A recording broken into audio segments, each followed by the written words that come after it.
Disclaimer, the contents of this podcast spoil storylines respectively such as The Spectre, Swamp Thing, and Spider-Man, as well as films such as Spider-Man Far From Home and Logan. Also, we say the F word a lot. Hello everyone, welcome to the first official episode of the Flying Feathers podcast. I am your host, Nathan Gonder. Joining me today are my beautiful host mates, Donovan. Hello. And Chase. Yeah, I'm here. Alright guys, so we read and or watch anything new this week? I went to go see Go ahead. I went to go see Far From Home.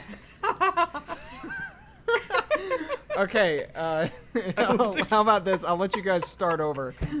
I went to go see I went to go see Far From Home. And I went to like the latest showing on a Tuesday night, and I didn't get done till midnight. So I was just like, I walked out of the theater. I'm like, what time is it? Oh God, it's midnight. Fuck am I doing with my life? Chase, you went and saw the film too, didn't you? Yes, I did. I went and saw the film on a date, actually. On a date? So Look at him. Look at the boy, the handsome lad. Yeah. Wow, good job, man. So proud of you. How's it feel to be the Chad? Yeah, Chase is the Chad of the group. I mean, I do vape, so I guess that is kind of a very Chad thing to do. Oh, okay, so, never yeah. mind. Chad gone. What'd you guys think of the movie? I liked it. That's just because I'm a decent Spider-Man fan, and I do enjoy the Marvel Cinematic Universe, so... What about you, Chase? Well, I thought it was definitely a plus side to the new phase, because how they ended the last one, obviously from the previous episode, you guys know how I feel about that. But I liked how I really liked how they didn't actually end up going with the multiple dimensions and all that, and how they portrayed what's his face, Mysterio, was pretty cool. I didn't completely like it all the way because, I mean, it didn't really totally explain, I don't think, why he, like, wanted to do this, you know? And pretend to be a superhero and stuff like that. But overall, I think it was a really good movie, and I did enjoy it quite a bit. I think that, and for those listening, shameless plug, you can find my review of Spider-Man Far From Home at flamingohousefilm.com. Wow, but advertising on your own podcast. Look, Jesus. Donovan, I gotta pay the bills Whoa. somehow, and selling my body isn't working out too well. But anyway, I enjoyed Mysterio, but I felt like I had two things wrong with him. One of those two things was I felt a little cheated because, as I've told you guys before, they changed his origin from so they changed his origin to make him sort of a Tony Stark knockoff. That was even more of a man-child than Tony Stark was. But in the comic books, forever, Mysterio is an ex-special effects artist in the film industry. And I think... And stuntman. Yeah, you're right. And I don't know. I think that would have been sort of a fresher... I mean, it's hard to do that on film, I suppose, but it would have been more fresh than what they gave us, because what they gave us is essentially the Vulture, again. Somebody who's pissed off at Tony Stark because Tony Stark, even in death, is making enemies that other superheroes have to clean up. I actually like the Vulture. I think the Vulture is probably my favorite villain in the Marvel Cinematic Universe, and I can't wait to see where he ends up because, you know, he's one of the few ones that isn't dead. But yeah, overall, I liked it. Go see Far From Home if you haven't. It's pretty decent. And if you haven't, I'm sorry, but we kind of just fucked things up for you. Logan dies. Logan does die. Oh my god. Oh my God. Fucking hell, now I have to put that in the disclaimer again. Warning. We don't talk about Logan except for when we mention that he straight up dies. He dies, yeah. We get one every episode. Let that Chase be the is recurring going to joke. talk about Spider-Man coming up because we're going to do what we're going to end up doing best on all these episodes. Talking about how Logan dies. Talk about how Logan dies. Talk about some comic book properties, boys. Yeah, let's give ourselves a... All right. But yeah, that's generally how this is going to go, is that each of us is going to choose one of our favorite comic book properties, whether it be superhero, anti-hero, villain, somewhere in the middle, or someone who's straight up none of them. I'm talking like characters from Sin City and crap like that. But for this particular episode, we each have chosen our beautiful characters. Coincidentally, each one of them is green, which is not something that we planned until I realized that... Well, Chase, who did you choose? I chose the fabulous and fantastic Green Goblin. Donovan, you're going with? Oh, Swamp Thing. Yeah, and I'm going with Spectre. And we'll get on to that, and at the end we'll even have a fun little bit for you all to debate amongst yourselves. But let's go ahead and get right into it. If you guys don't mind, I'll go ahead and start off with Spectre. Is that all right with you? Mm-hmm. Cool. So, Spectre is, if you don't know him, you're going to know him, is a character from DC Comics. He is probably one of the most, not popular, but he's probably one of the most powerful characters that there is, and he's particularly underrated. Spectre debuted in 1940. He was written by comic book writer powerhouse Jerry Siegel. Jerry Siegel is famous for writing Superman, for those of you who didn't know, and he was all of the rage at the time. Everybody wanted all of the Jerry Siegel stories. He had probably a million different properties, but More Fun Comics Company wanted to go with Spectre. I don't know why, because at this time, comics were about to be censored real hard. But Spectre is a character, again, that was published by More Fun Comics. His alter ego is Jim Corrigan, but his alter ego isn't quite how that usually works. Jim Corrigan was a cop who was about to get married and had this great life. He got some insight on a mob heist or job that was going on, and he stopped it. Right after he stopped it, a bunch of mobsters tracked him down and kidnapped him.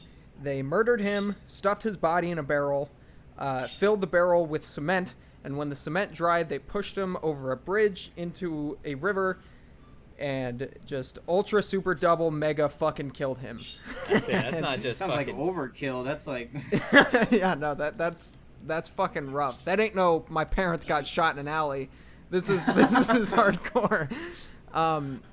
Jim Corrigan rises again because his spirit is rejected from the afterlife.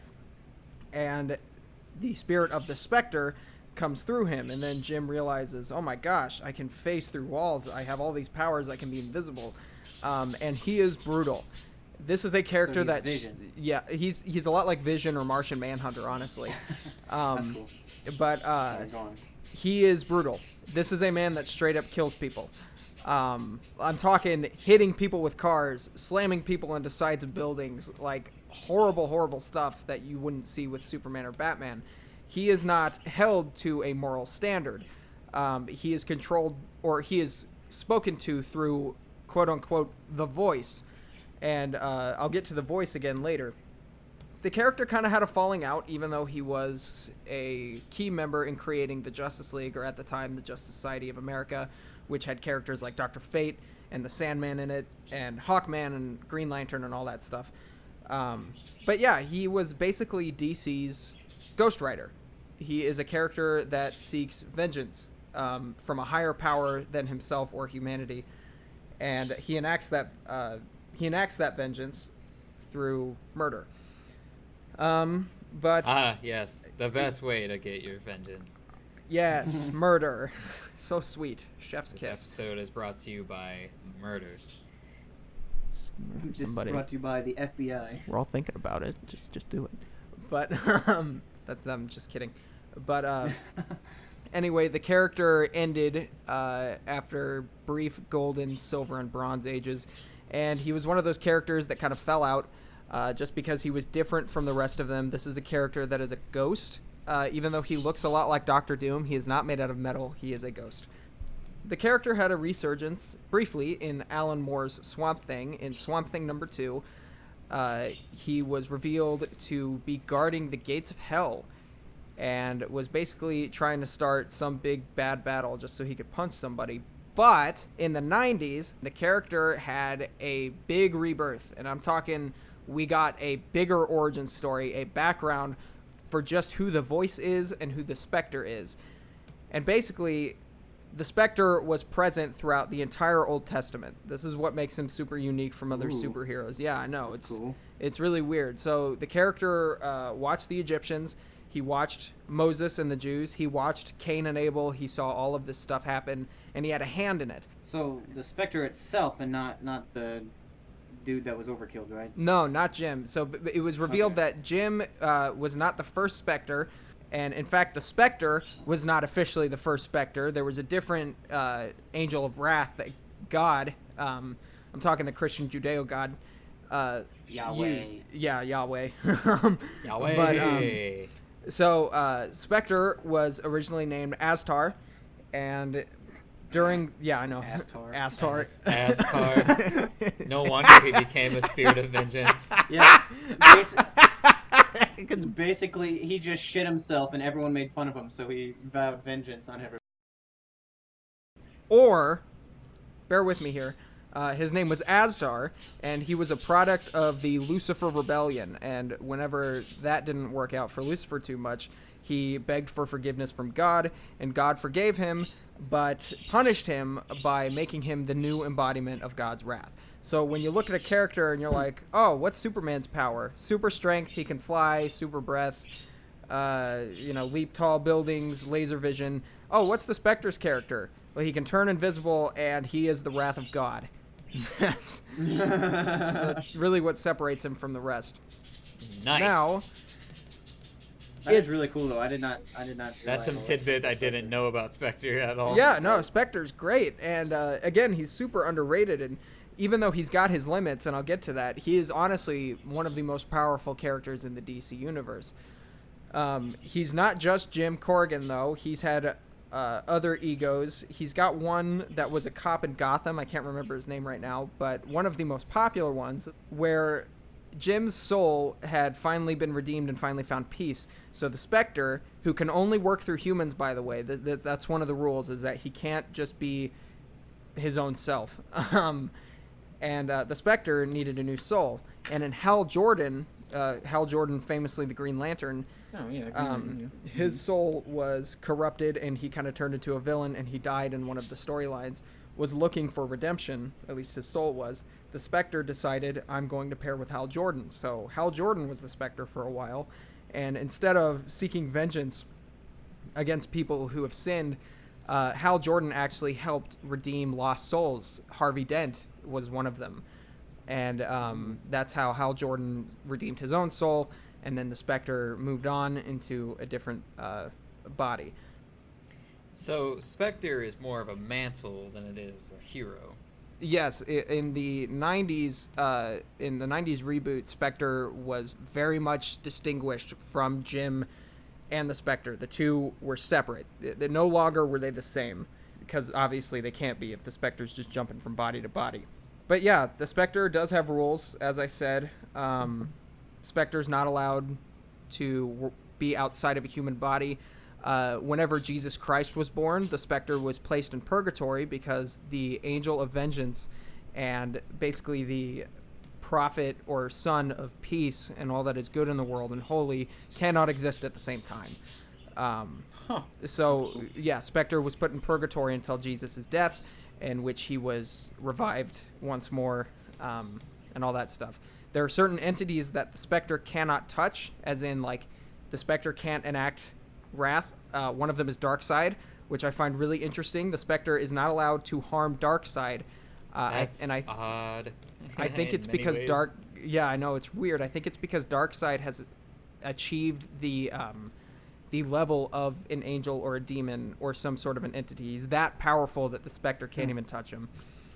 But yeah, that's a bit about the Spectre. That's one of my favorite characters. If I could recommend anything that involves him, I definitely recommend checking out the comic series from Jeff Johns where Hal Jordan is the Spectre. Also, he was briefly shown in a DC animated short. I think it was about 10 minutes, which is really cool. You'll be able to find it if you Google it. And read Justice League Frontier by Darwin Cook. It's the best Justice League comic book out there. The Spectre is in it. tons of amazing characters are in it. It's retro 60s style. It's awesome. Go read it. But yeah, that's my guy. So let's move on. Donovan, who you got? Oh, so I have Swamp Thing. Swamp Thing is a very interesting character because he got rebooted by the very well-known, very acclaimed Alan Moore. Famous crazy person, Alan Moore. Yeah. Right, Alan. Yeah. He looks crazy, but my goodness, is he an amazing man's a freaking writer. maniac, yeah. So Alan Moore, famous for... what's a good way? You know who Charles Manson is? Yes. Looks like that. But Alan Moore, known for writing things such as The Watchmen, and known for writing V for Vendetta, which were both very good movies in my opinion. Those who disagree I liked can them. suck it. Never seen it. Okay. You definitely should. Wrote the Killing Joke. Much like what you said, Nathan, Swamp Thing started off, his first interpretation of Swamp Thing was Alec Olson, who was a scientist or botanist, whichever one you want to consider it, in Louisiana, who had a girl. Basically, like, guy gets jealous of Alec, kills Alec. Alec had, like, weird chemicals that could make plants grow faster. Basically cause an explosion. Chemicals get mixed in with Alec, and Alec dies. You know, goes into the swamp. That kind of stuff makes just like anything else in the DC. Chemicals give you superpowers. Yeah, no joke. Don't try that at home, kids. And basically that's what happened, right? And there was like a short series with Alec Olson as Swamp Thing, but then Alan Moore came in, and he's like, all right, let's change this up.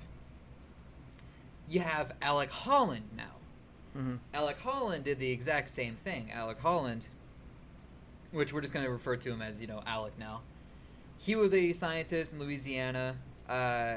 Some stuff happened, explosion, chemicals. He goes into, so as he's on fire, covered in these strange chemicals, he dives into the bog water of a swamp, and the swamp absorbs his body. Here's the thing, though. Alan Moore changed it up. Instead of having Alec coming back, from the dead, and now he's Swamp Thing, the plants of the swamp absorbed Alex's body, copied his consciousness, and made a body, because the plants were like, oh, I'm human, therefore I need a body. That's why Swamp Thing has a very human form. And for a while he couldn't talk, he couldn't do anything except walk around aimlessly. Later on, it was revealed that he was not the first Swamp Thing. There's been many, many generations before him, all that, and those Swamp Things became they would grow of old age, very old age, considering that Swamp Thing is almost immortal. And they were called the Parliament of the Trees, that kind of stuff. Swamp Thing discovers that he can, as long as there's nature around, he can grow out of that.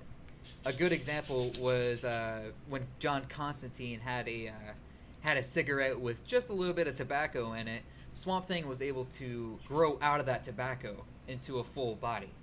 Swamp Thing plays a very good part in the Justice League Dark series. I would recommend reading it as well as watching, anything you can of it.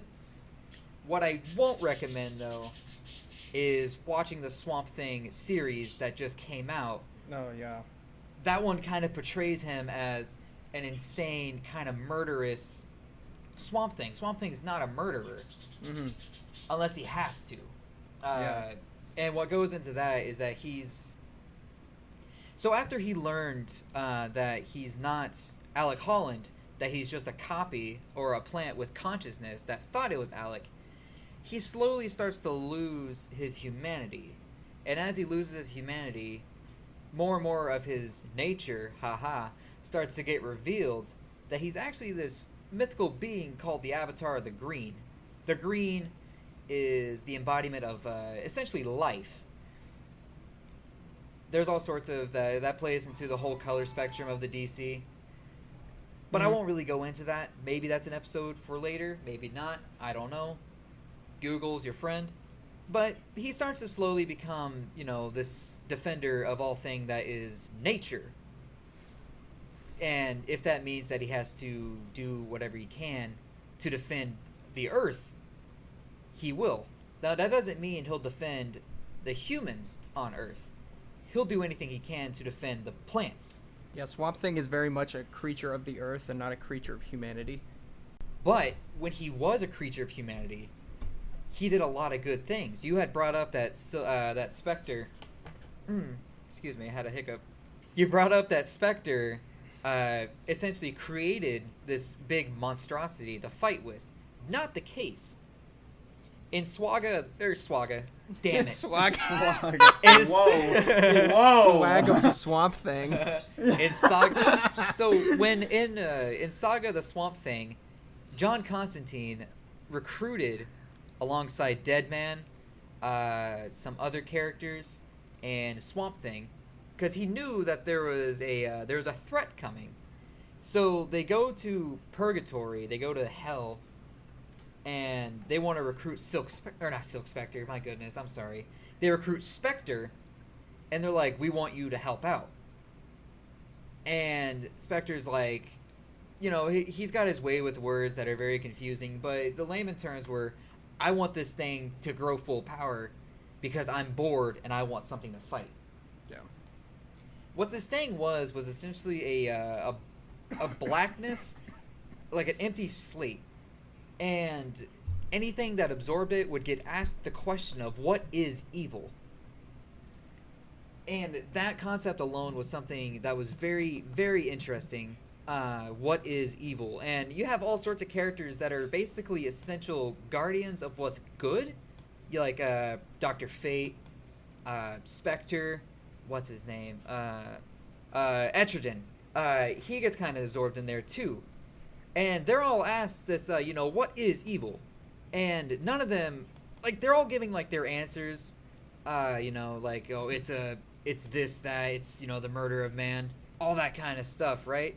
However, this mass, this black mass is just saying, that's not evil. You taught me envy. You taught me greed. It wasn't until Swamp Thing comes in and answers the question with a question that he learned from, ages ago. Interesting read. It's been a few years since I read it, and I apologize that I'm being very ignorant right now. I'm kind of, a slut. So, is what it is. Yeah, I definitely recommend to anybody reading the Saga of the Swamp Thing. Alan Moore is just... he's retired, but he was just such an incredible writer, especially for comic books at the time, post-Comic Code and stuff like that. And it's an amazing, just absolutely astonishing series. Saga of the Swamp Thing is just it's a good read. It goes through so many things about him, of just him learning what he is, what he can do, and all sorts of stuff. He even has not an all-out fight with Batman, but he's one of those characters that, not even the guy with the Mary Sue belt can take down, because he actually fears his power. Let that be said, Batman is scared of Swamp Thing. No. He might not show it, but Batman knows that if he were to do something to Swamp Thing that would piss him off, he couldn't do anything about it. Swamp Thing's powers include that any bit of life that involves nature, he can manipulate in any way possible. Now, you might think, he can control trees and control plants. It goes further into that. It goes into the algae in your stomach that he can control. He turned a guy into, 1,000 roses. Yeah, I actually just watched a Batman animated movie the other day, and it had Swamp Thing in it. And I knew somewhat about Swamp Thing. I knew he existed, but it had him in. It was actually more around him. Was it Batman and Harley Quinn? It was Batman and Harley Quinn, yes. Yeah, he is in that. that. And that was a very interesting portrayal of it. Who voiced him again in that? I know it wasn't... I couldn't tell you. I'm on it right now. Because I know Mark Hamill did a voice for him recently. I'm not sure if that was in the animated Justice League that they've been doing now, or if it was in the movie. I know he had a portrayal in Justice League Dark. John DiMaggio. John DiMaggio. But yeah, I thought that. I mean, I thought it was really cool. I loved how he just showed up at the end of the film. Yeah, the only reason he showed up at the end of the film is because there was a potential that there was something gonna happen that might harm the Earth. Mm-hmm. Yeah, yeah. Like he showed up and was basically just like, "Hey, I'm not gonna stop you from doing this, but it could possibly, have alternate effects than what you're hoping. Yeah. So I will leave it up to you."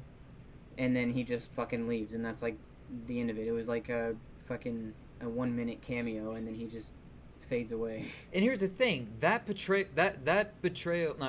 portrayal of Swamp Thing is not incredibly accurate compared to what he is, but it's a good generalized summary of what he is. Mm-hmm. He's just this. If you follow the alignment chart and know what I'm talking about, he's neutral good. Yeah. Yeah. It definitely goes into what you said about how he doesn't necessarily give a fuck about humans, but he still cares about the Earth. So he said, "I don't care if you hurt the humans, but it could hurt the Earth at the same time." Yeah. So I mean, it goes in with what you said. Exactly. Mm-hmm. We will continue this in just a moment. I have to go. I'll be right back. I've got to go grab something real quick. I'm sorry. Alright, so while Nathan's gone, today's advertisement is brought to you by 8 hours of sleep. You know why you should get 8 hours of sleep? Because it doesn't matter what your schedule is and all that. If you can't give up 8 hours, not even 8, 6, or maybe 5, get sleep. Fucking sleep.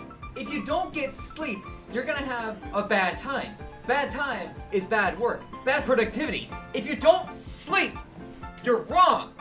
You're absolutely wrong. Welcome back, everybody. Sorry. Anyway, Swamp Thing. Donovan, you brought up briefly the DC streaming service show Swamp Thing that was canceled after one episode. It had a season. Yeah, but they decided to not go forward with it after the first episode dropped. That was basically the idea. From what I've seen, I think that on a production value scale, I love how Swamp Thing looks. Nathan, it had a season. No, I know it had a season, but after the first episode, they were just like, don't want to make them anymore. Not going to happen. That's what happened. Look it up. Tell them the truth. Anyway, from a production value standpoint, I really like how Swamp Thing looked. I thought it was pretty cool. Apparently, they went over budget really bad, which might have been... Yeah, the effects in that show were okay. I was like, hey, it's pretty good. But then I was like, oh, everything else is kind of, ishes, I guess. It was okay. Well, when you look at Swamp Thing and you compare him to things like characters from The Flash or Arrow or Supergirl, he's definitely better looking than anything that would have been on the CW. It's easier to get... Oh my god, yeah. Look, no kidding. Okay, Jesus. let me just go on about that. It's a lot easier to go on and, make a show about well-known characters like that because, more people know about Green Arrow, more people know about The Flash and all that. They might not even know the full story about how Flash has the Speed Force or that Green Arrow lived on an island for, 5 years? Yeah, they just know, guy with a bow and the guy that runs fast. Oh, we can do that. They see Swamp Thing and they're like, huh? Who's that? What's a Swamp Thing? No, but I mean, I don't think that's necessarily true because no matter what, either way, I mean, there's source material for both things. There's a shit ton of source material for Arrow. There was a shit ton of source material for The Flash. It's the same thing. You can still make a great show out of something because they have the source material, from the comics and stuff like that. And which I mean, I don't really like the any of the Flash or I'm not big on the CW shows myself. But yeah, they suck. They literally suck. I hate them. Yeah, they're pretty bad. Yeah. I actually cannot judge because I watched a few episodes, not a few. I watched maybe 1 or 2 seasons of Green Arrow, and I was like, oh, that's cool and all that. And then, I'm just hearing season 6 of Green Arrow. I'm like, huh? Who? Well, so the first 2 seasons of Green Arrow I really liked. I thought it was really cool. But then they hired the guy that wrote the Green Lantern movie with Ryan Reynolds. Oh, yeah, no. he was hired on as like no. executive writer, and I thought, you fucking idiots! What did they didn't tell they you learn? the first time? When will they Yeah. learn? Yeah. And then When all will they of- and, like, realize that they shouldn't hire that guy? Did they not Season- realize that yeah. Marvel's making money off of making fun of them? Yeah. That's Season 3 hilarious. drops. Yeah, season 3 drops, and it's just garbage. And I thought, I'm never watching this again. Same thing with Gotham. Oh. I liked Gotham a lot, Yo. but then it just turned to crap. Yeah, exactly. I was really disappointed with that because I was Yeah. actually really loving Gotham, and it Mhm. just turned to shit. I never Turned to complete watched shit. it because I just really like what I'm about to say is probably gonna get a lot of backlash, but I don't care. DC live action is garbage. Oh, yeah, it's awful. DC animated though, oh my god, that Mhm. stuff is great. Now Mhm. let's look at Marvel. Marvel animated is garbage. Sucks. Marvel It live sucks so bad. action is awesome. Facts. Yeah. Facts. Now, here's Well, another. semi-awesome. Here's something that I just realized earlier, and I brought it up to one of my friends when I went to go see Far From Home. Going back to that, I didn't realize until after the movie that Far From Home is the first Marvel movie where Stan Lee did not make a cameo, Mm-hmm. and it was a sad reminder that he is actually gone now. Yeah. And I know your stuff about him, Nathan. That you Oh, liked no, him, no, but no, you I- didn't want to give him like. I love Stan Lee. I just like people people don't understand that he just isn't terribly responsible for a lot of modern comic books and modern characters. I still love him though. I think the comic book world would have suffered greatly without him. But going back to Swamp Thing for just a second. So yeah, the TV show obviously didn't do great. What I've seen from the DC streaming service, I've been mixed about. Swamp Thing is meh. Teen Titans sucks. It's so bad. But Let's think about it like this, right? The name alone, Swamp Thing, already sounds like a deterrent because Mhm. the general idea of a swamp is disgusting. mm-hmm.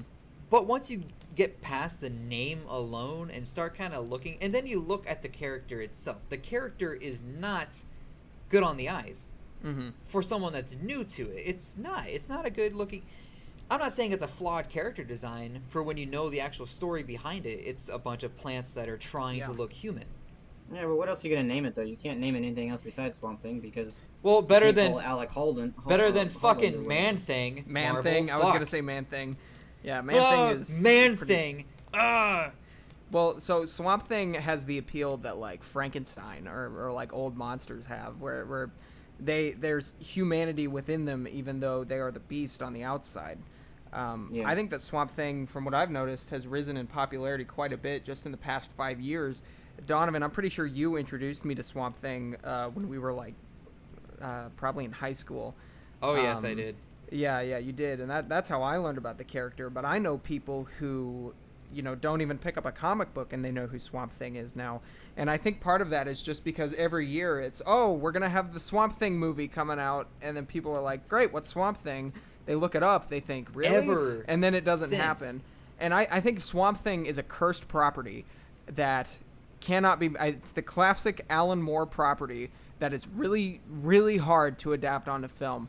And I'm talking, of course, not about the Swamp Thing TV show, but about the 1980s Swamp Thing film. Donovan, have you seen this fucking movie? Yeah, I have. It's so bad. The only come thing, on, dude. It's the 80s. Are you shitting me? Have you seen the Batman movie from the 80s? That thing is Okay, fucking that's gold. different though, man. When you say I want to make a Batman movie, you're gonna be like, yeah, you're gonna have 100 voices. They're gonna be like, absolutely, let's make a Batman movie. That'll make us money. You say I want to make a Swamp Thing movie, you're gonna get about 10 people that are on board with it because they know about it. But then you're gonna get the other people that are like, I'm not really passionate about this project because I don't know who the hell this character is. Popularity makes money. Swamp Thing's not a popular character, therefore it's not gonna make a lot of money. And it's hard as hell to get that pitch through. You can't just pitch a new character and expect it to make money unless it's like likable and all that, in which case Swamp Thing is a really hard character to like. he's not flawed. I mean, shit, he is flawed. All characters are flawed. We talked about that. The thing about that Swamp Thing movie is, are you guys are familiar with the director Wes Craven, famous for slasher movies like Scream, Okay. Nightmare on Elm Street, all of those, The Hills Have Eyes, all of those movies. Mm-hmm. He is the director of this Swamp Thing film, and I think what happened was that he just wanted to establish himself as somebody who could make a property that is different from a slasher horror film, because I'm pretty sure he had already done... No. I don't think he had done Nightmare on Elm Street. I think The Hills Have Eyes had already come out, and he was kind of established as that scary movie director. And I don't think he wanted to be that. There are elements of a scary movie in the Swamp Thing movie, though, which is kind of why it stands out. Also, the costume Swamp Thing is is just a pretty fucking terrifying. awful. I mean, Swamp Thing is a kind of spooky character. Yeah. He's obviously inspired by horror movies. That's where he comes from. Mm-hmm. But yeah, that movie is just something else.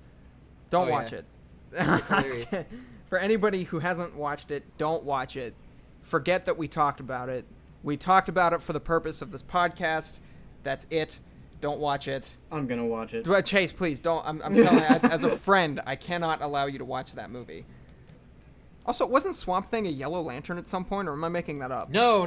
Swamp Thing was a White Lantern. And He was a White Lantern. That was during so the White Lantern ring chose Alec Holland, who wanted to defend life.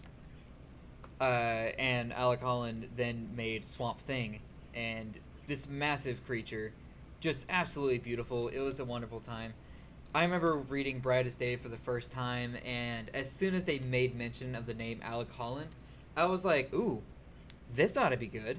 Yeah, it gives you And goosebumps. then, sure enough, it happened. He became a White Lantern. He saved the whole universe and stuff. And I was like, my Wait, God. so in Brightest Day, the White Lantern ring chose him as Alec Holden, or what the fuck his name They is? chose Alec Holland, not Swamp Thing. They chose Alec Holland because Alec Holland's intentions was to bring goodness to life. He loved life. And because of that, that was the first time that Swamp Thing was actually Alec Holland, instead of just a consciousness and a copy. Mm-hmm. So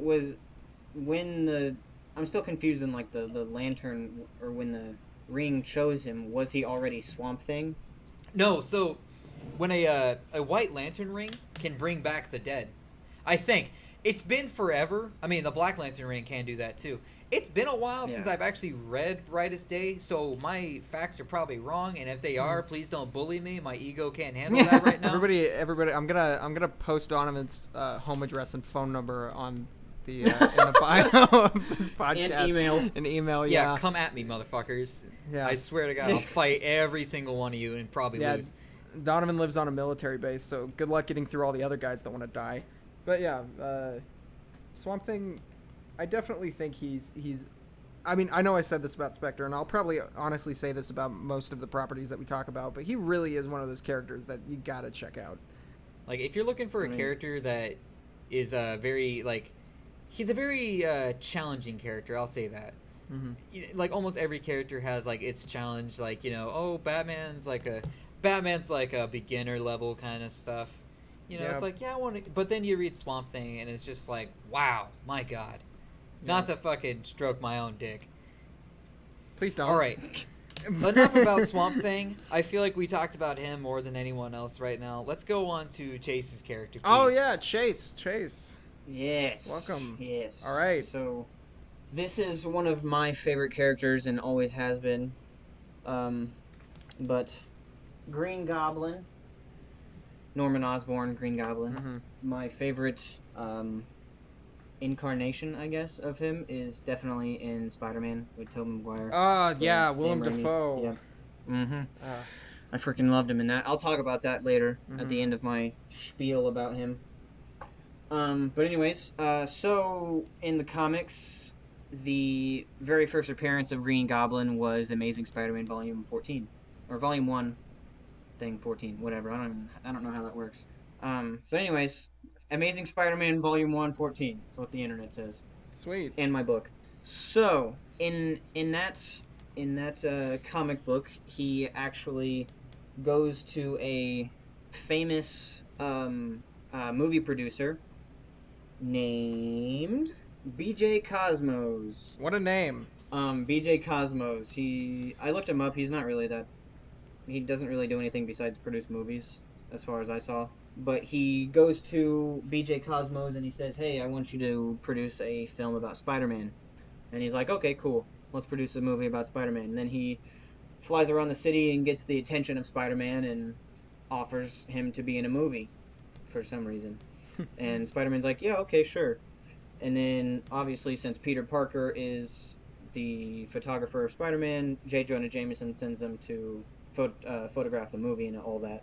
So he does that. They go there. They go to New Mexico. They go into a desert in New Mexico, and they eventually, when they get there, Green Goblin reveals his plans, blah, blah, blah, and he fights Spider-Man along with the Enforcers, which is, they are just a band of bad guys.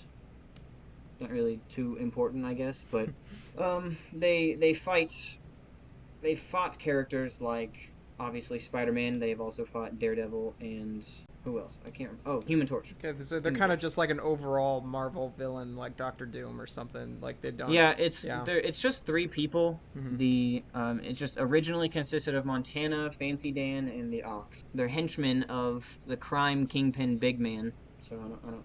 They're really good at creating names for themselves, obviously. So they fight, blah blah blah. They go into a cave. Spider-Man and Green Goblin do. Spider-Man defeats Green Goblin, and then also finds the Hulk in that cave, and so he then fights the Hulk, and then Green Goblin escapes, blah blah blah. Interesting thing I found out in this comic is that he actually did not have a glider yet. He actually had like a mechanical flying broom. Like, no joke. It was a mechanical. I wish they did that in the Sam Raimi movie. That'd be great. Willem Dafoe just screaming on a broom, naked as hell. That'd be awesome. Yeah. Exactly. Like when I read that, I was like, "What the fuck?" That's cool. It's so weird, and it looks funny too. It's on the freaking front page. But anyways, funny thing. And then it's never revealed who he is or anything like that. And Norman Osborn isn't even, his first appearance is Amazing Spider-Man 18, and I don't really know anything about that. He fights Sandman in that one, but Norman Osborn is just in there. And then his when he is revealed as Green Goblin, that's not until Amazing Spider-Man 39 and 40. Yeah, basically he wants revenge on Spider-Man, they fight, and then he reveals himself to be Norman Osborn. That's basically it. Now I'm going to go into some really cool stuff that I did not know. So, the next one that he is in is Spider-Man 122. Came out in July of 1973. Basically, I believe Green Goblin is jealous of Spider-Man being a superhero, actually, and wants to get, and it actually adds like a certain character development to the Green Goblin, and where he fights Spider-Man because he's jealous of him, that kind of thing. Yeah. So they fight, and then Green Goblin also finds out who Spider-Man really is, which is Peter Parker. He kidnaps Gwen Stacy and freaking yeets her off the Brooklyn Bridge. And Spider-Man obviously wasn't able to save her. And enraged, he goes and hunts down Green Goblin. So that was that one. Now, and that was in the Bronze Age. That was actually the very beginning of the Bronze Age. Now we get to Modern Age, which is the when Spider-Man's enraged and he goes and fights the Green Goblin, blah blah blah stuff happens, they fight, and then Green Goblin gets stabbed by his glider. Right in the balls, just like in Spider-Man 1. But yeah, so that also, reading about that kind of gave me some more respect for the Sam Raimi, because it I don't know, it did the same thing, so I just guess I just kind of liked it. Well, yeah, say what you want about those movies. They had something going for them at the time, especially that first one. Yeah, definitely. Well, the Tobey Maguire Spider-Man that came out in 2004? The first one came out in 2002. 2002, okay. Yeah. That one is one of those ones that you can totally go back and rewatch, and it ages very well because it makes use of practical effects. Yeah, I think they did a lot of practicality with it. There's some CGI in there that's just like it looks really bad now. But yeah, and it's really goofy too. Like I think Willem Dafoe as Green Goblin is probably the most perfect casting they could have done. Oh yeah, at the definitely. time. I freaking absolutely love him as Green Goblin. He does such an amazing job. Yeah. I really wish I actually, after going back and rewatching it like a month and a half ago, I really wish I would have gotten to see more of him actually in the film. Well, I really wish that, because one of the big complaints I hear about that movie is, which I agree, is Green Goblin's costume is really weird.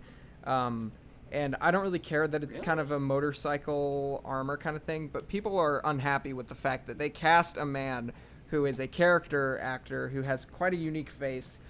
Dare I say he looks like a goblin, and they covered his face throughout like the whole film. I understand that the Green Goblin costume is probably really hard to translate on film well. I feel like we haven't gotten a the perfect 2000 one especially yet. the comic book version. Yeah, yes, yeah. I would say it's very hard. I'll just go ahead and just say very that old-timey. the 2002 Green Goblin was definitely a lot better than the one with Andrew Garfield. 'Cause that was just, oh my god. Well, Chase, I was going to ask you, how you like the Willem Dafoe Green Goblin from Spider-Man, but how do you feel about the Amazing Spider-Man 2? I fucking hate him. You don't like? I fucking hate him. Well, I'm not. well, Chase. He needs to get a fucking haircut. I- Who the fuck is he?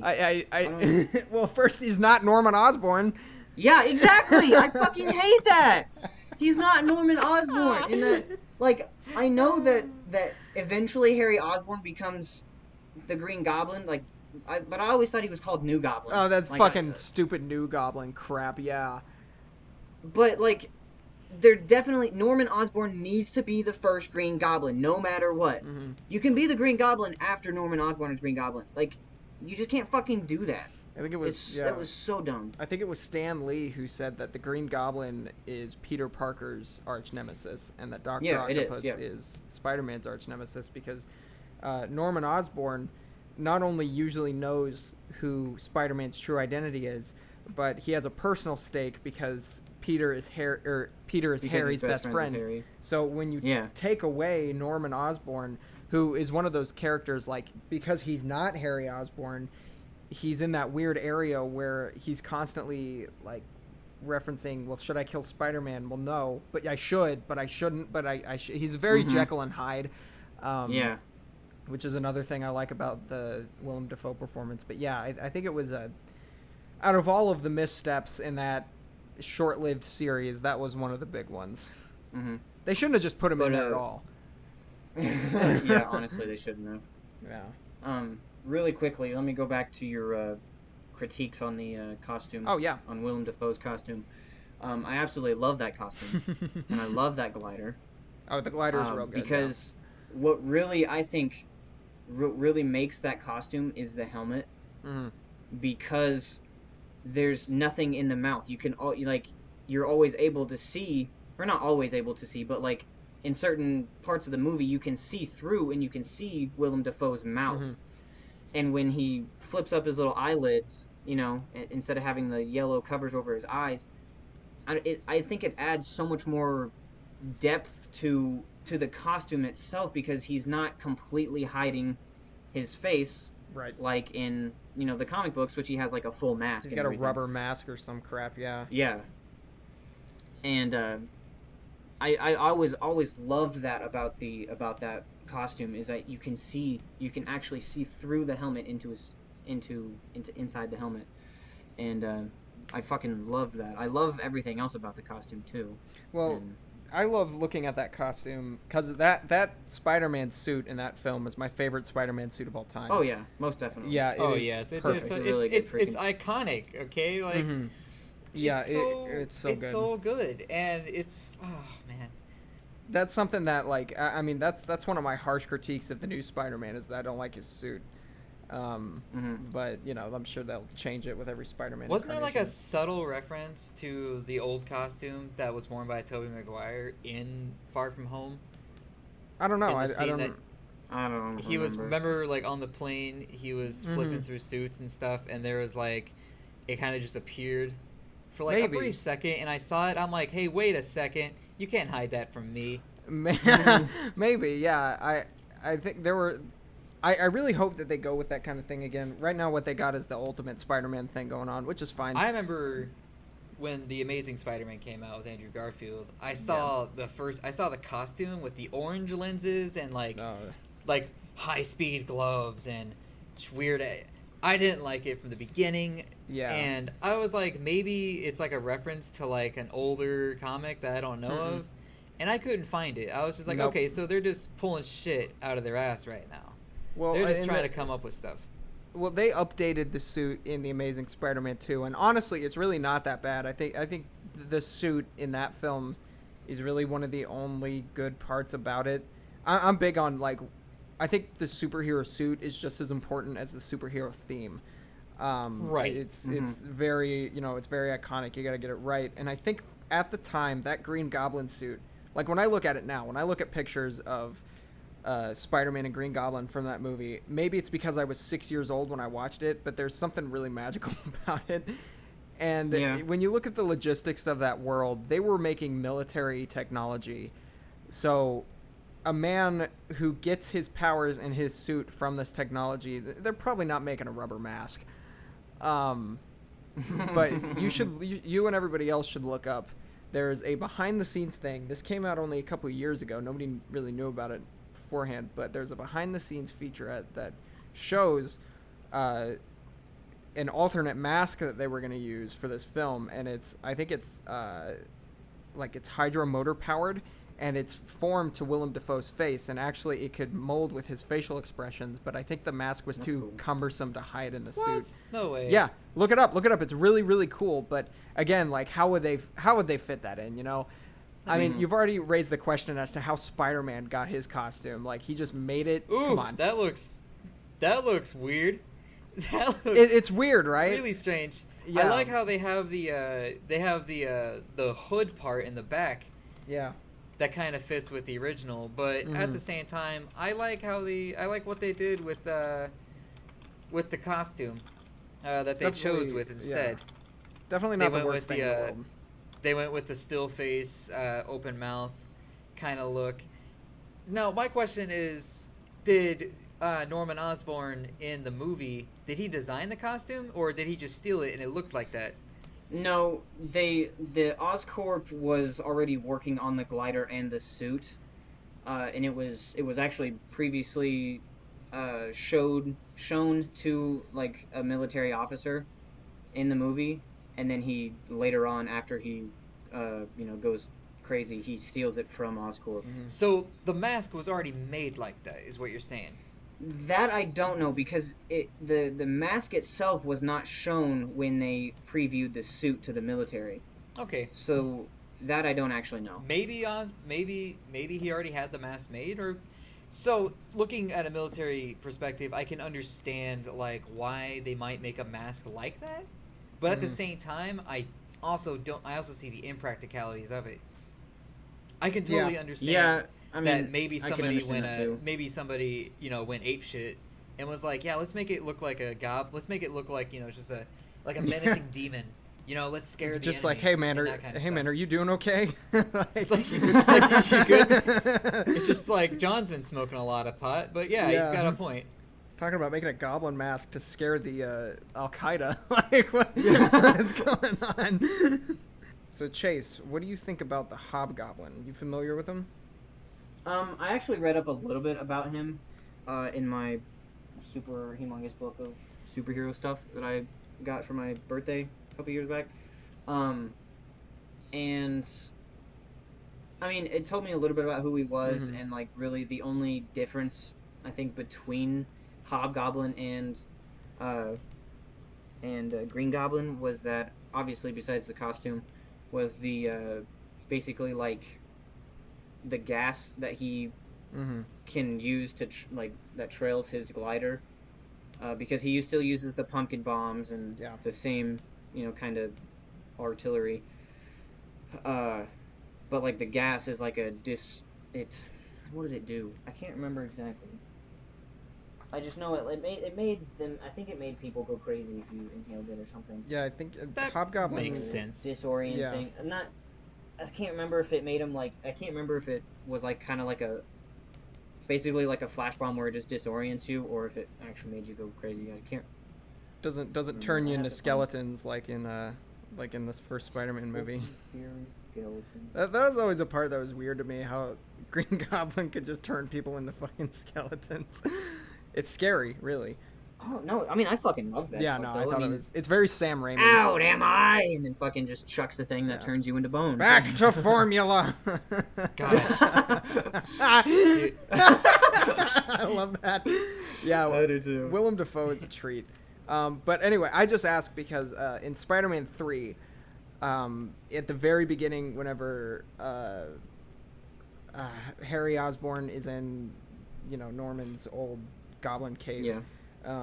the camera pans across, or it dollies across a shelf of masks, different goblin masks, and one of them is apparently supposed to be the Hobgoblin mask because Sam Raimi wanted to do the Hobgoblin at some point. Oh, okay. And it's like gold. I don't know. It really doesn't matter. But I just wanted to bring it up for some reason. Oh man, I remember a long time ago I was a kid, right? Mm-hmm. I think we all were kids really? a long time ago. Wow, you too? Yo, for as long as I remember, I've had memories, right? So that's anyways, cool. in one of the Spider-Man animated stuff, right? I thought Hobgoblin turned into normal Green Goblin. I thought like some stuff happened with his gas that like permanently affected him and turned him into like a permanent goblin, and like the mask molded with his face or some stuff. I could be wrong because, surprise, surprise, I'm a slut. That's stupid. Good God. Well, Yeah. So I think there was a moment in Spider-Man 1 that I wish that they would have gone with like a really gross Sam Raimi scary Green Goblin. It's when he's in the burning house. Like it'd be cool if like, this is just a very minor thing that I selfishly wish for because, I know how to make these movies better than anybody else does apparently. But like whenever he's in the burning building, it would have been really cool for like what if the And he pretends to costume, be a crying kid. yeah, if the costume like melted to him, then he's like this really creepy, ghoulish Sam Raimi character, honestly. But it's fine. It's definitely not the worst Or, you know what, character in I that think- series. I mean, it wouldn't melt to him because it's armor. Yeah, it is. First of all. metal. Yeah, second of all, but I think even if he just maybe kept that blanket on, sort of like a cape, like the Hobgoblin would, Yeah, a cape and a hood kind of thing, then it could have been even more menacing. Yeah, that would have been cool. But he just drops the blanket after he screams and then punches Spider-Man in the nose. I'm cool but, with it though. Yeah, it's. Overall, it was an okay scene. I think it's gonna be hard to top that Green Goblin. Just like, so, fuck. I'm gonna put a disclaimer. I'm really anyway. curious because that was made by Fox, right? That That's was Spider-Man? that's Sony. Yeah, that was Warner Brothers, That's wasn't no, it? that's Sony. Yeah. Oh, Jesus. Sony's had Spider-Man forever, so I'm pretty sure. That I'm was Sony. really curious how Yeah, they're for, gonna like, the one do. of the 10 times the... Yeah. I'm really curious if Marvel's gonna introduce a new Spider-Man. What do you mean? Or not the new Spider-Man, sorry, the new Hobgoblin in the Spider-Man series that they're making. They've been throwing out the unknowns, like the Nobody really knew who the Vulture was. I mean, Right. obviously Spider-Man fans did, but he was supposed to be in Spider-Man 4, played by John Malkovich. But yeah, and then the Mysterio. I like where they're going with like the lesser knowns. But Chase, how do you feel? Would you like to see a new Green Goblin?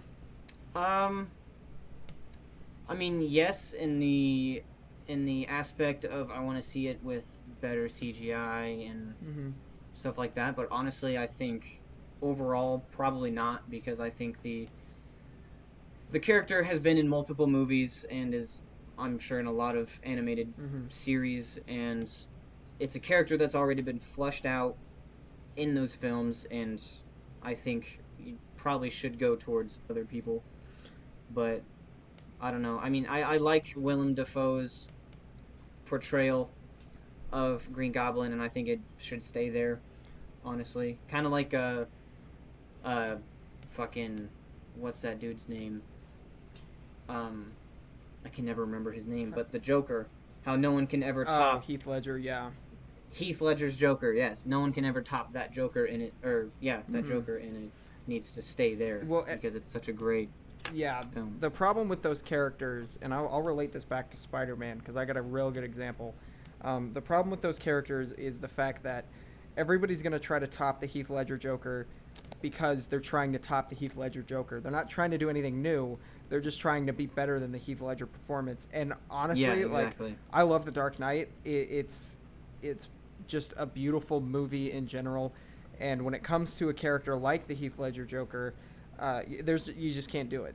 I'm not saying that there won't be a Joker that is better. I think that the Batman the Animated Series Joker is the best Joker ever. But it's just when you're trying to top Heath Ledger, you're not trying to make something new. You're just trying to be better than that. And I think that's yeah, and I think that's one big thing that the Suicide Squad Joker had a big problem with. Okay, yes, problem. Okay, he literally was just trying to be Heath Ledger's Joker with tattoos. Yeah, it was not good. Like, he even tried to sound like him. Yeah, exactly. The moment I heard him on the trailer, I was like, "Oh, don't go there." I was so pissed. I was too, man. I was like, "Fuck." It's gonna be bad. Oh, damn. I don't know if we'll have enough time to talk about it or not. But the Joker trailer, how do you guys feel about that? I have a video on that. We should talk about that later, yeah, actually. I have a video on that. I also have other things about Green Goblin I want to talk about. But anyway, so to let Chase get back to it, what I was saying was that there's another actor and character in the Sam Raimi trilogy that I thought was going to be unbeatable, and that's J.K. Simmons as J. Jonah Jameson. And for years, I was saying they shouldn't try to top that. They should just get J.K. Simmons back or not do the character at all. And you guys saw Far From Home, and they fucking did. And I'm so glad because he's. It was funny because I'm sitting through the credits like with one of my fucking buds, and I'm just like, yo, like, when did they kind of reference the Daily Planet or not Daily Planet, the Daily Bugle? Yeah. And fucking, I was just like, this is bullshit. And then like the way they portray Daily Bugle too as like a. What I really enjoy about the Marvel Cinematic is that they're like really modernizing everything. That there's the news feed is like, you know, like news that you see today. It's almost like fan made, or there's like good stuff going on. There's, you know, people bringing in reports from, you know, unknown sources, that kind of stuff. Yeah. And then I was like, oh, Daily Bugle, nice. And then like sure enough, saw that small mustache bitch, and I was like, oh, and I was like, when the fuck are they gonna bring J. Jonah Jameson back? And then bam, he's right there. Yeah. And I was like, my God, that was well deserved. Yeah. It was a good move making him like Alex Jones. But anyway, that's all I wanted to say on that. So seriously, yeah. But anyway, Chase, what else you got about that? Green Goblin? So after he gets impaled by his own glider in Spider-Man 122, he's believed to be dead, but he actually survives and actually moves to Europe and actually messes with Spider-Man's life while he's in Europe. And that includes the whole Ben Reilly clone storyline where he basically, Green Goblin makes the real Peter Parker think that he's the clone when Ben Reilly is actually the clone of Spider-Man, and Spider-Man actually gave up the mantle of Spider-Man and gave it to Ben Reilly, and then so on and so forth, eventually becoming, you know, Spider-Man again. Yeah. And then there was a Secret Invasion number 8. Osborn. Oh, also somewhere in there, I don't remember exactly when.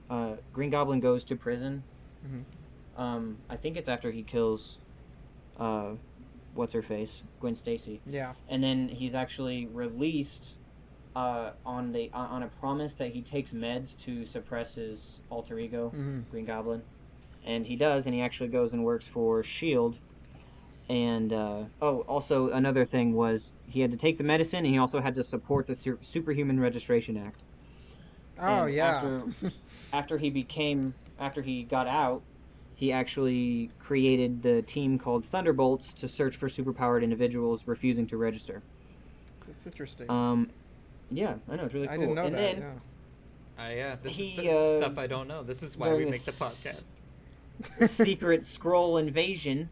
He actually helps to fend off the Skrull. The Skrull invasion and because Shield was so unprepared for it and didn't work, he actually became like the president's Secretary of Defense or something, and then replaced Shield with his own paramilitary group called Hammer. Oh. And then Hammer, yeah, okay. yeah, and then eventually he apparently tries to fucking siege Asgard, which is a bad part. He's just a man. Yeah. But yeah, so after he does that, he also gains access to the Avengers Initiative and creates the Dark Avengers. Oh, I've heard of that, yeah. And when he does that, bada bing bada boom, Norman Osborn becomes the Iron Patriot, baby. Oh, I didn't know that. I didn't know that. Yeah, I didn't realize either. that Hobgoblin, or not Hobgoblin, Jesus, that Green Goblin has done so much. That's actually really cool stuff to learn. Mm-hmm. Yeah, it's fucking dope as hell. And but yeah, he becomes the mantle of Iron Patriot. And I looked it up, and I think it was actually that was like the first Iron Patriot.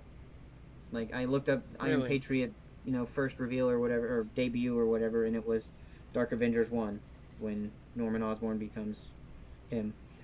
And then I think the latest, as per this book, the latest is the Superior Spider-Man series. Yeah. Superior Spider-Man 10. Basically, Doc Ock takes control of Spider-Man's body and actually becomes Spider-Man. Ooh. And to oppose that, Goblin creates basically a crime family, and dubs himself Goblin King, and creates his little group or whatever, and calls it the Goblin Nation. And basically he fights Doc Ock as Spider-Man, and then eventually when Doc Ock can't handle it, he releases his body, and Spider-Man eventually, then the actual Spider-Man goes and defeats Green Goblin and the Goblin Nation. So yeah. Interesting. That was pretty much it. Wow. Green Goblin's done, because I always thought that Green Goblin was just initially one of those, I love him.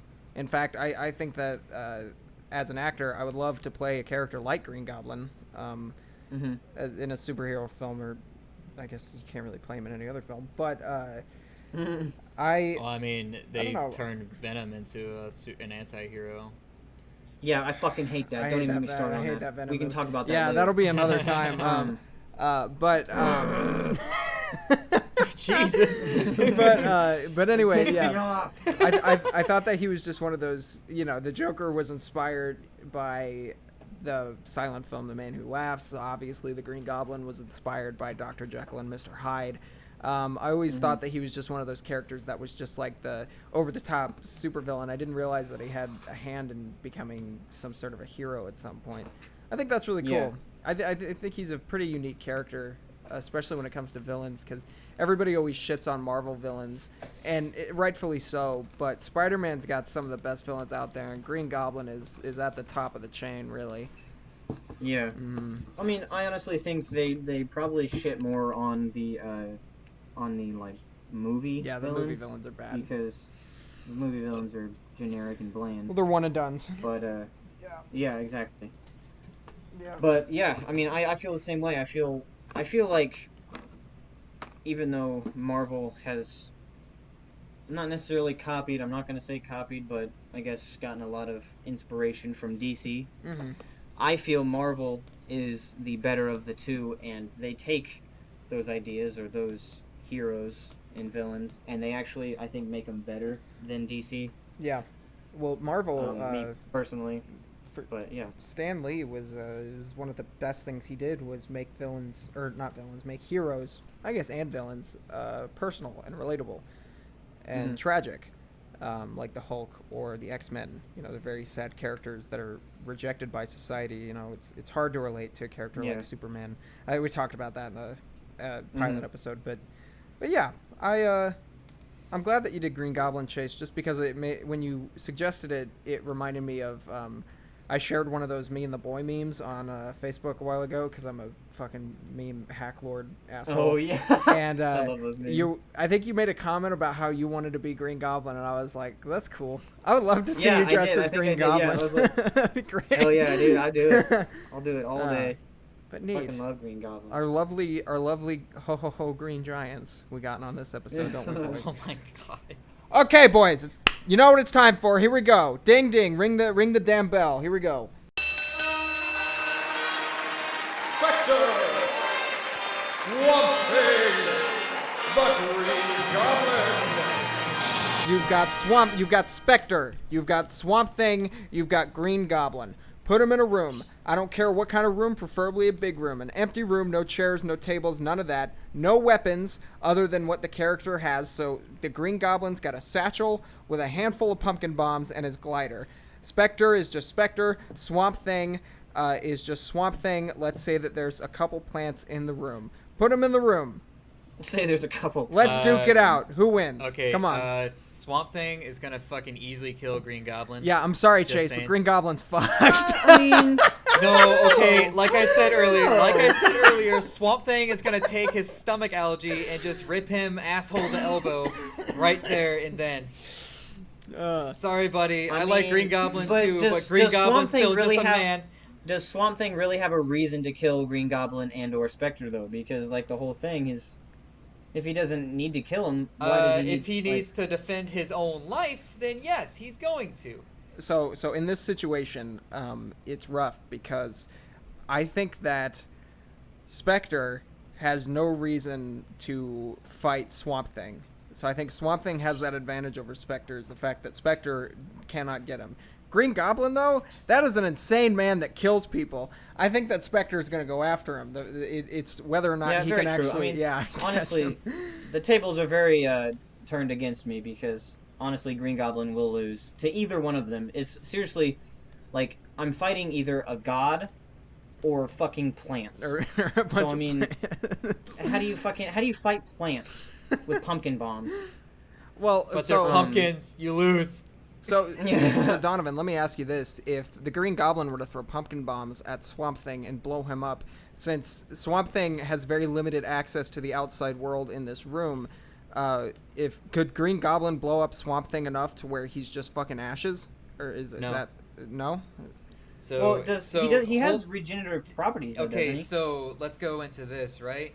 And the saga of the Swamp Thing, they are able to do something to Swamp Thing's body that makes him lose his connection to all plant life on Earth momentarily. His consciousness, or basically his subconsciousness, travels to another planet that's billions of fucking light years away. There's a whole thing about him and his travel back to Earth and all that kind of stuff. He even accidentally finds himself on a planet where all life is plant-based, and that goes into some Green Lantern stuff, yada yada. So, because he's able to manifest himself from anything that is nature-related, like I said, he could easily take something like, I don't know, the food that you ate earlier that's still in your stomach and grow himself out of that. So, all right. So let me one up this a little bit. Green Goblin in full Iron Patriot. Still with the pumpkin bombs, still has their thing. White Lantern, White Lantern Swamp Thing. Oh, well no, White Lantern, easy. And Spectre pre-Jesus Christ. Spectre pre-Jesus Christ. When he was straight up just the fucking Angel of Wrath. Like, there is no stop. Yeah. I honestly, I still think Spectre would win over both of them. To be honest, because he's a fucking god. I just think that I really do, because I think it's one of those things where if Swamp Thing is a White Lantern, he might achieve power status to the point where he becomes to where he's on Spectre's no touch list. That's what freaks me out is the fact that he could become that powerful. I don't necessarily think that's true, because I don't think the power ring itself is gonna, because like I mean, Hal Jordan has gone up against Darkseid many a times and lost. Yeah, that's true. And I mean, I'm sure that Spectre, if Hal Jordan did something bad, Hal Jordan would easily just fucking and slit his throat and blow off. Yeah. But I don't necessarily think the power ring, and I know the white power ring. Whoa! Is, Damn, dude, we're trying to keep this thing going. Here you go. I guess. Oh gosh. But anyways, I don't necessarily think that would be strong enough to basically turn someone up to god status or angel status or whatever Okay. the criteria is for that. So, But I just I think we're at equal caliber here, Donovan. What do you think? I don't know, man. All right. Heads or tails for Swamp Thing? Oh, I got a quarter in my hand right now. Heads or tails for Swamp Thing? Tails. I'm sorry, Chase. I think Green Goblin is a stain on the no, floor I know. right Green now. Goblin is a stain on everywhere. He's around the entire room. Okay. He put up a good fight. He had a good go. He threw some pumpkin bombs. Most definitely. Yeah. All right. So and Iron Patrioted some bitches. what'd you say, Donovan? Tails. Tails. Okay. Spectre heads. Here we go. You're gonna lie. I know you. I'm not gonna lie. Okay, best Bullshit. 2 out of 3. Okay, best 2 out of 3. Spectre. Oh, I Spectre. won. I won. No, Spectre got heads. No, Spectre got heads. Oh, Let's do okay. best 2 out of We'll 3. do 2 out of 3 then. Okay. All right, that's tails. That's Swamp Thing. So we got the all right. Neck and neck, death baby. match. Death match. All right, sudden death. Here we go. All right. Then Green Goblin comes Anybody, in. Green Goblin comes back and is like, and is what does he say in the movie? Me and Mary. No, he comes back. He grabs Swamp Thing by the jugular and says, "Back to formula." And then Swamp Thing Back to formula. Swamp Thing takes his fucking tree branch hands and just smacks him and fucking murders him. Gorilla Rainbow. Yeah. Okay. Flip the all right. coin. Here we go. Damn, Flip the fucking coin. Spectre.